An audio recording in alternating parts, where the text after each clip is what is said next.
Hello, I'm Julie Kernan, President and CEO of Business Volunteers Maryland. Welcome to Doing Good Better, where we spotlight people in the Baltimore area who are doing really good things to make our community better.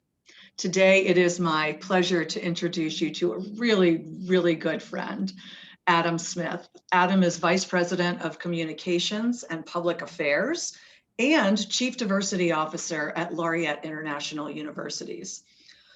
Interesting tidbit, Laureate is a founding partner for Business Volunteers Maryland. So our relationship predates both of us, really. And we've really done some terrific work in the community together. Welcome, Adam. Thank you, Julie. It's great to be with you always. Yeah, likewise. So, there is a rumor going around that Business Volunteers is Laureate's longest standing partner. And I think we could argue the same thing the other way. Absolutely. Absolutely. By far. And I think it's at least 20 years, right? Well, we are in our 19th year right now. So, and because you're a founding partner, I think that's absolutely accurate that we have got almost 2 decades together. Of course, neither one of us could be old enough for that, but certainly our organizations. Anyway, I love having you here. You've been such a good friend to Business Volunteers. To me personally, when I joined 2.5 years ago, you've just really been so generous with your time. I think we met. I think I was one of the first meetings, right? You were one of my very first in Harbor East. Yes, and it was great because it took me back to buildings and locations where I worked earlier in my business career. So it was super fun to connect that way. So Adam, we start all of our conversations with the same question. And I'd love to ask you, how are you doing good better? That's a great question. I know you get that feedback often. I think it's impossible to answer that question without reflecting on the broader context that we find ourselves in now. So in 2 ways. One is COVID. So if I think about how we individually and collectively at Laureate have been tested and challenged during COVID, how have we done good better? I think it's been reflecting on what is it that we can contribute and how do we really accelerate that and show up. And Laureate, as some of your viewers will know, is a company that was born, created, founded in Baltimore, but most of our business is in other parts of the world, predominantly Mexico and Peru, and other parts of Latin America. We're very different. Culturally, we're very different. Our operations in different parts of the world are very different. However, we share a number of things in common, and that truly is a commitment to using the expertise, the resources, the ideas, the passion that we have to make a positive impact in the world. So thinking about how have we done good better during COVID, it's really been thinking, what is it that we can do that is unique? How can we show up in a way that makes an impact? And that's looked really different in different parts of our company. In Mexico and Peru, we've had our students and faculty, they were pioneering different types of ventilators when the whole world was trying to figure out how do we get ventilators in areas that need them the most, where they don't exist or they're off limits financially. We had students and faculty that were creating ventilators. We had students and faculty that were volunteering on phone counseling hotlines to give people somebody to talk to remain connected. We had students that were creating apps to let people know where can you go that is COVID safe in your community. How do you identify areas where it's safe and appropriate for you to go based on the protocols that were in place in different parts of the world. So for us, it's been using the talent, the knowledge, the commitment to using our universities in a way that makes a positive impact. That's really been how we've thought about doing good better. Not necessarily things that are new, but using what it is we know and what it is we're committed to, and really figuring out how to show up in a different way. And the other thing that is really important to comment on outside of the pandemic has been, how do we as a company, like companies all over the United States, how do we use our voice at a time when more and more and more is expected from companies creating a platform for voices to be heard, and for companies to really figure out what it is they stand for and what it is they're willing to say on record that matters to them. And so what have we done? Like most companies, we've had a commitment to diversity and inclusion. We have supported various campaigns, including Black Lives Matter, but other movements and campaigns for a long time as well, but never really being intentional about how do we collectively use our platform to articulate what it is we care about, and how we want to make a statement and hold a position that is aligned with our own purpose and mission and values. And so we were relatively quick to do that, as many other companies were around Black Lives Matter. But also the thing that was a catalyst for over the past couple of months that really did come to mind when I first started thinking about doing good better. We started this internal communication campaign called The More We Know. And The More We Know is a platform that we've created. So every week or two, we share lived experience, diverse perspectives, the voice of our own internal community, our employees, our students, our faculty, to share their insights and their experience on race, on gender inequality, on disability, on a whole range of issues here in Baltimore and in other parts of the world. And so, yes, we, like many companies, are using our platform externally to make a statement, to hold a position, but internally, it's more than words on a website. It's how do we really commit to learning better, learning more, and doing better. So I hope they're two helpful examples of how we're thinking about showing up in the world in this very complex and challenging moment in time. So yes, wow, there was a lot that you just shared there. So I want to go back to both of your examples, and we'll start with the most recent one, the more you know. Tell me about maybe a time where something came out from those posts or stories that people were sharing that maybe had a really surprising, profound impact on your work community.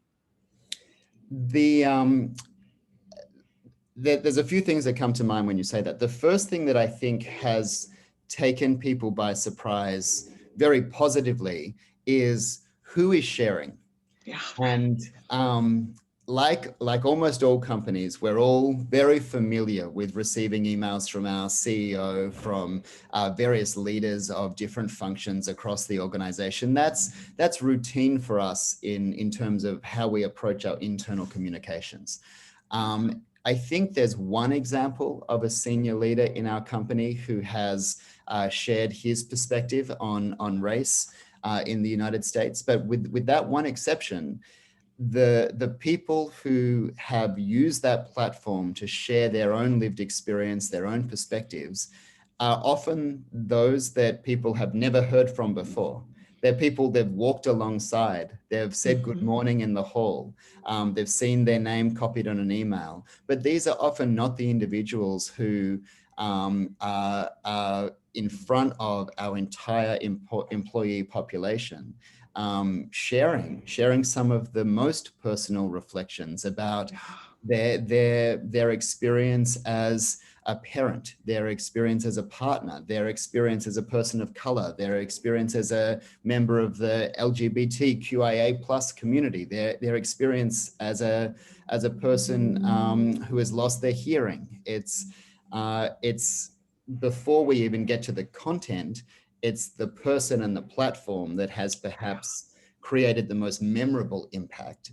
And then what it is they're saying really is the follow-up to that. And And for us, as you can imagine, the emails that we send across our company, the ones that receive the most feedback, the ones that are opened the most, the ones that are shared the most, are not about what's happening in our IT function. They're not about the next corporate town hall that we're hosting virtually. They're colleagues and peers and friends talking about really personal and tough things. And like all companies and like all communities, we don't all have the same background. We don't all have the same political views. We don't all have the same lived experience. But creating a way that is doing nothing except providing a platform and a safe space to share a part of who we are that we don't often talk about in a professional context. That act and the creation of that space under the banner of the more we know, that I think has created a memorable impact. Oh my goodness, I can't even imagine. That speaks volumes about the leadership of your company, which I have had the pleasure of getting to know. And I've always been impressed. And this just takes it to a whole other level. When you provide people a forum to share who they are, and others start to learn the backstory about their colleague, it can be very powerful, and it can yield really incredible business results. Yeah. Because you have people who, understanding someone, can collaborate with them way more effectively, way more compassionately. And that can bring really good personal and professional benefits. And I agree entirely with that, and never more so than when we're all working remotely. Exactly, when we're feeling so disconnected. Exactly. So we really have to think about how do we turn up the volume on purpose, on connection, on understanding, on empathy, on relationships, Right. when we're not able to come together and share this energy and these conversations in person. We don't always get it right, and we don't always produce materials and stories that connect with every person, but we have to try. And this has been a great way for us to really push ourselves in a different direction, and say how can we do better at creating a sense of community and connection with employees when um, everybody is so focused on how do we get by, how do we find our way through in a very unfamiliar world and workplace right now. Yeah. And I love that you said we don't always get it right, because I don't think employees are expecting you to always get it right. It's the fact that they see the leadership of the business trying, Yeah. and respecting that everyone is different and everyone has a story, and meeting people where they are is, when it's led from the top like that, is so powerful. Yeah. So huge kudos to you for sharing those stories.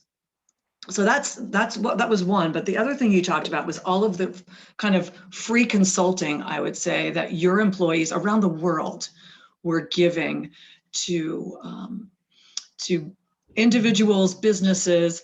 I was a recipient of some of that free consulting. So Adam, I want to shout out the work that you do with nonprofits and how you share your expertise with the nonprofit community and business volunteers. We feel like we're at the top of the pack with that. So we were looking for some marketing expertise, and you were the first person to jump up and say, I got that, I can help you. It's It's really impressive. thank you. And it was as you know, an adjustment for us to think about how do we do that virtually, as it was a massive adjustment for Business Volunteers Maryland. I know you and I have talked about this many times, but the way we've approached this in the past has been, it's been traditional and familiar. And come September, October every year, our employees in Baltimore are saying, okay, which school are we adopting this year? Where are we showing up? When is our day of service? And we would usually kick off our global days of service initiative here in Baltimore, and It's part of our routine, and we know how to do that. We know how to Yes.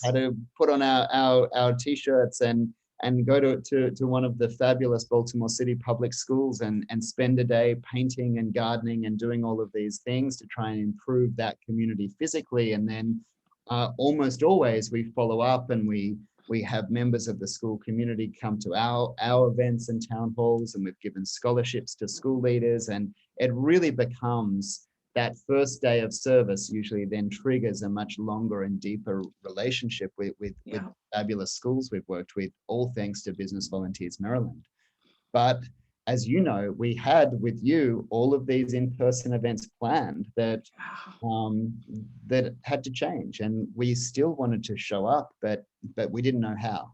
And so I know we had many conversations about how do we do this virtually? How do we find ways to think differently? We were not coming to the table sharing marketing ideas before COVID. No. That was an example of us rethinking how do we be a good partner. And I remember the first couple of weeks with COVID, thinking about, okay, what do we need to cancel? Like everyone, we had to cancel a whole lot of in-person events. You and I had talked a lot about events you were planning, events we were planning. But then things as well, like the nonprofits we had committed to paying. How do we do that quickly? In the pandemic, when we knew that people were losing business, how do we make sure the vendors we have a relationship with, we make sure we do what we can from our side to not interrupt their capacity to continue to deliver? And how do we think about how do we find ways to share our skills and our time differently than how we've done it? You said in the opening, a 20-year partnership. We've never approached that virtually. Right. So it really has been a great case study.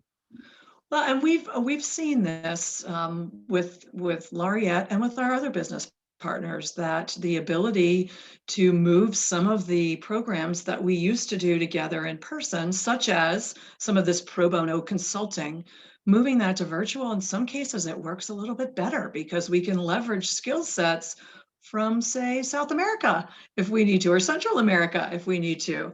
And before that, would just never would have been an option. So it has broken down barriers that certainly, at least geographic barriers that were in place, and shaped who we were and what we did. So you've rattled off a lot of things that we have done together, that Laureate has done in the community, and clearly exemplars for all of the work that you've done, particularly with city schools. And I know that aligns with your mission. But how has that engagement impacted the company performance? I said before that by the time we get to September, October, we have employees coming to us saying, which school are we working with? And we know some of those people by name too. You do, right? I could rattle them off right now. Then we could tag them in this conversation. That in itself is an example of this is serious engagement, and it's not just because it's routine and we check it off. This is something that people genuinely look forward to. In a company like ours, I said before, we were founded in Baltimore. Baltimore is such a core part of who we are as a company, but not measured by scale. We've got a very small footprint in Baltimore compared to our footprint in Peru or Mexico or other parts of the world. And so the idea of, I've lost what I was going to say. You were talking about how this has impacted the business performance, how you all engage. Thank you for paying such close attention, more than I was. What I was going to say is, if you work on a campus, let's say you're working on a campus at a fabulous university of ours, UVM in Mexico City. Okay, you can be having a terrible day. You can be stressed with whatever is going on, but you look out of your window and you see students showing up. You see the labs that are going on. You see the clinics that our students and faculty are operating in communities in all of the cities where we have campuses, providing healthcare services at no cost for underserved communities. You can see all of this and you feel all of this. And awesome. so I feel like we don't have to work as hard at alignment with mission if you happen to work on one of our campuses where most of our employees work. If you're sitting in a corporate office in Baltimore, and our office is, all of this is past tense because now our office is our living room or our right. so forgive the time jump here. But our office in Baltimore was fine, but it could have been financial services. It could have been a nonprofit. It could have been a film production. It could be any industry. Right. Their desks, their walls, there's a kitchen. Like there's not a heartbeat. There's not a heartbeat that reminds you about the transformative power of education in a way that working on a campus every day does. So your original question about what impact does this have on our culture, turning up, showing up at a Baltimore City Public School is not the same as working on one of our campuses. But my goodness, it's aligned.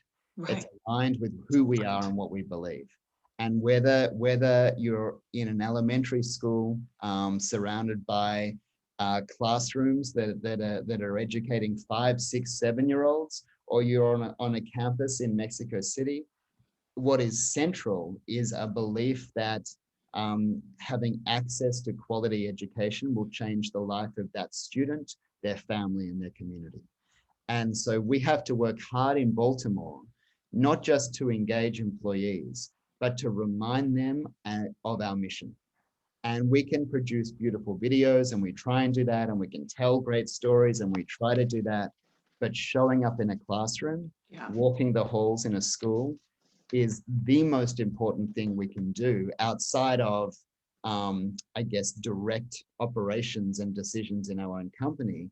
It's the most important thing we can do to say, we believe that education changes lives, regardless of which zip code you're in or what age those students and communities happen to be. Yeah, and I've had the pleasure of working with your colleagues in Baltimore City schools and making them a better, more conducive, happier place to be. And it is, I think it is life-changing, at least for those students and their families. It makes a huge difference. And I agree with that entirely. And I really want to underline that wouldn't happen at all without Business Volunteers Maryland. This is something that for 20 years, you have been the connector between Baltimore City Public Schools and mission-aligned nonprofits in Baltimore with Laureate. We're not on the ground. We don't have the deep community knowledge about where can we have the greatest impact, and where are the schools, not just with the greatest need, but with inspiring leadership that have a bold and ambitious vision for the future that will benefit from a partnership with a company like ours. And Julie, it's not just yourself personally and your team, but we've met family members of your team who show up.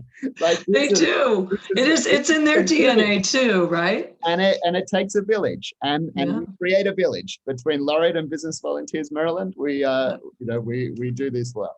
We do this well. So people who aren't from Baltimore might not know that your accent is not a Baltimore accent. And I know you've lived in many places around the world. So when you think about community engagement and some of your other life experiences, how did they compare to what happens in Baltimore? On the surface, every city and every community looks different, right? But the deeper you go, my experience has been that that we have more in common than is different. And I grew up in Australia and spent a lot of time working in nonprofits in Australia before I moved to the United States to work for Laureate. But I think what continues to inspire me around creating community impact is there is an overwhelming amount of great intention and people that Mhm. genuinely want to make a positive contribution. And so many of us struggle with not finding the time, but finding the how. I care. I wish the world was better and safer and more kind and more compassionate. But what can Mhm. I do? Like these issues that we're surrounded by feel so large and complex. What can I do? And all of the communities that I've been able to be a part of, I think that's something that we all have in common. That there are deep and complex needs all over, even the communities that on the surface might look like they're thriving. Right. There are deep, complex issues that sometimes we talk about, sometimes we don't, but they're absolutely there. And the more we can understand them, and the more we can talk about them, and the more we can mobilize around them, the better chance we can create impact. So I've seen really different communities, but I've also seen that really taking the time to be curious and to not assume that we have the local knowledge and the depth of experience, and asking questions and learning and thinking about how can I make an impact individually and collectively, to see that done well in any part of the world is nothing short of inspiring. And from the first time I came to Baltimore in the very early 2000s, it was a community where I just saw phenomenal community Yeah. leadership in all sectors, but also I find often the cities and the communities that have so many challenges in front of them also have some of the most inspiring social entrepreneurs, and the people Yeah. that are so committed to looking at things differently and to finding opportunity in complex problems, and to being bold and creative and committed to doing things differently. Baltimore continues to inspire me for those reasons. And look at you circling it all back to why we actually are doing this series of Doing Good Better. It is to spotlight those people who are curious, who are asking questions and trying to figure out ways to do things better. So thank you, Adam, for doing good better in Baltimore and around the world. We're all global citizens, so thanks for that. Before I let you go, we're going to do my favorite part of these conversations, the speed round, where I get to ask you any question I want. Oh, And usually it's just a couple word answer. okay. And I'm going to start with, what is your most used emoji? I would say, and I know this has been said before, but the truth is the laughing face. Because you're so happy? Well, because I'm happy, or some things you have to laugh at, right? That are Yeah, just so absurd and ridiculous and crazy. ridiculous. Um, Yeah. so I would say the laughter. Adam, what is a Vegemite sandwich? Heaven. Tell me about it. I can't It, believe it. I don't miss a lot of things about Australia, to be honest. I miss some fabulous people, friends and family, but the thing that I miss the most is Vegemite. And there's a cafe in DC called Bluestone Lane that I venture to occasionally, because they have wonderful toast with a little butter and a whole lot of Vegemite, and it's just it's what I grew up with for breakfast Funny. every day, and I So love that's it. what it is. It's a I love it. breakfast. Is it like Scrapple? I don't know what that is. I don't You and either. I have this sometimes when we Yeah. talk about food. Yeah. You're speaking a different language. So would you say that Vegemite is your favorite comfort food? Probably. All right, that's nice. Well, I'm going to see if I can't find a place in Baltimore and treat you to some. You will hate it. Okay. Okay. Well, I wasn't going to eat it. I was just going to take you there. I was going to share. Oh, okay. Well, I might go with like the avocado toast or something. Okay. What's your favorite word? Wow. That's such a good question, Julie.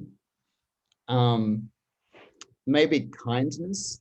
Like Oh, wow. I try and think For real? for real, like Probably my greatest influence, my greatest mentor and friend is my aunt Glenda, and the way that she shows up in the world is just with kindness. Wherever Wow. she is and whoever she interacts with, she's warm and loving and kind. And in most situations I'm in, when in doubt, I think, what would Glenda do here? Wow. Do you have one of those bracelets? What would Not Glenda yet, do? but I should get myself You one. should get, I might get you one. And she has all of these beautiful expressions about look for the good and you'll usually find it. And Oh, wow. just great little reminders that are really about, be kind to others and to ourselves. Well, we could all use a little more Glenda in our lives, couldn't we?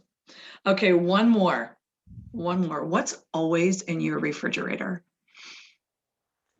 I'm trying not to give a really boring answer, but first of all, you'd be shocked at how little is always in my there's not a lot there. There's there's always like some good juices, and I make Oh, a lot of good. smoothies, so there's always spinach and Oh, wow. pineapple and other things. I'm trying to get healthier, so there's nothing that's like indulgent. It's quite boring. Wow. I listened to your last two answers and I think I am a rebel and I'm embarrassed to say what my favorite four-letter word might be and what's in my refrigerator. Adam, thank you so much for spending time with me. Thank you for all you're doing in our shared community. And thank you for 20 years of partnership. It's really Thank incredible.